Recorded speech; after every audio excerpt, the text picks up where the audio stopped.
नमस्कार दोस्तों। तो हमारे चैनल में फिर से आपका स्वागत है।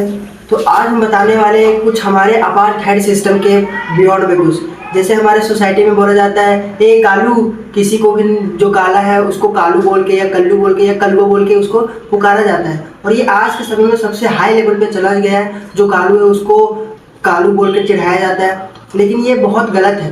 क्योंकि अगर नेचुरल किसी की स्किन में काला है तो उसे हम लोग ऐसा नहीं चाह सकते कि कालू। और पीपल्स के मन में ये आ गया है कि काला कि नहीं, मैं इसे प्रेम से बोलता हूँ कि मुझे अच्छा लगता है कालू बोलना, लेकिन नहीं, ये एक इनडायरेक्ट बोल सकते हैं, ये एक इनडायरेक्ट चिढ़ाने का तरीका है। तो सब कालू बोल कर चिढ़ाते हैं और ये हमारे इंडिया में, खास करके हमारे इंडिया में ज़्यादा होता है। और अगर दूसरे कंट्री जाएंगे तो दूसरे कंट्री में कोई काला है कोई गोरा है तो उसमें कोई भेदभाव नहीं होता है। स्टार्टिंग हुआ ब्रिटिशर्स पीरियड से। जैसे देखिए, जब ब्रिटिशर्स पीरियड में हुआ था तो हमारा इंडियन लोगों को अलग मतलब बांट दिया था। जो काले थे, हम लोग इंडियन थे, वो काले थे, तो उन लोग का अलग सिटी बांट दिया था। जो ब्रिटिशर्स थे वो गोरे थे तो उन लोग का अलग सिटी बांट दिया गया था। तो वही लोग हम लोगों को, इंडियन को काला बोलते थे और उन लोग हम लोगों को भेद नहीं देते थे। और उसी टाइम से हम लोगों के दिमाग में आ गया कि जो काला है उसको हम काला बोलेंगे, उसको हम लोग रिस्पेक्ट नहीं करेंगे, उसको हम कल्लू बोलेंगे, ये बोलेंगे, वो बोलेंगे। और कहीं भी अगर कोई गाड़ी में भी लिखा रहा है धन्यवाद तेरा मुंह काला, तो उसमें भी काला दिखा रहा है, इसको नेगेटिव थॉट दिखा रहा है। और अगर एक मेन पॉइंट बात करें तो एक काला है और एक काला का नेगेटिव और पॉजिटिव भी है। जैसे देखिए, अगर हम लोग कोई गाड़ी लेते हैं या बैग लेते हैं, जैसे थार में ब्लैक, जो थार ब्लैक होता है उसका रेट ज़्यादा होता है। क्यों? क्योंकि जो ब्लैक है उसका पर्सोनिफिकेशन बहुत ही हाई है। ये ब्लैक, वो गाड़ी सब में, सामान सब में अगर जो ब्लैक रहेगा वो अच्छा रहेगा।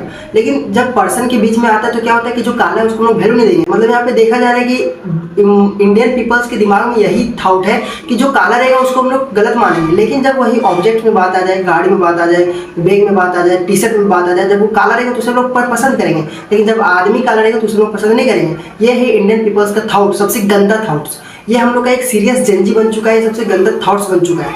और अगर साइंटिफिकली देखा जाए तो काला और गोरे में क्या फ़र्क है, तो अगर हम लोग को एक मेलानिन करके एक हार्मोन्स पाया जाता है हमारी बॉडी में। अगर जो काला है उसमें ज़्यादा मेलानिन रहता है और जो गोरा है उसमें मेलानिन कम रहता है। तो जो काला है उसके पास मेलानिन कम रहता है, वो ज़्यादा बीमार नहीं होता है। और जो गोरा होता है उसके पास मेलानिन कम होता है, वो ज़्यादा बीमार हो जाता है। तो इसमें अगर देखा जाए कि फ़ायदा और परफेक्ट तो काला ही है और गोरा नहीं है। और अगर भगवान की भी बात में आ जाए तो भगवान भी, जैसे कृष्ण भगवान हो गए और शंकर भगवान और काली माता, उन लोग को काला दिखाया गया। क्यों? क्योंकि काला एक पर्सनिफिकेशन है। क्या? लेकिन पीपल्स में क्या होता है कि नहीं, काला है तो उसे लोग वैल्यू नहीं देंगे। तो ये वीडियो को ज़्यादा से ज़्यादा शेयर करें और पीपल्स को जागरूक करें कि नहीं, हम लोगों को ऐसा नहीं चढ़ाना चाहिए, हम लोग को मिलजुल कर रहना चाहिए। और हमारा इंडिया में काला गोरा होगा। आपको पता होगा कि हमारा कंट्री एक डाइवर्सिटी है, क्योंकि यहाँ पे हर तरह का इन्वायरमेंट है। यहाँ पे हर लोग पाए जाते हैं, मुस्लिम, हिंदू, सिख, ईसाई, काला गोरा, सांवला, सब पाए जाता है। तो हम लोगों को मिलजुल कर रहना चाहिए। ऐसा हम लोग को नेगेटिव थॉट्स नहीं लाना।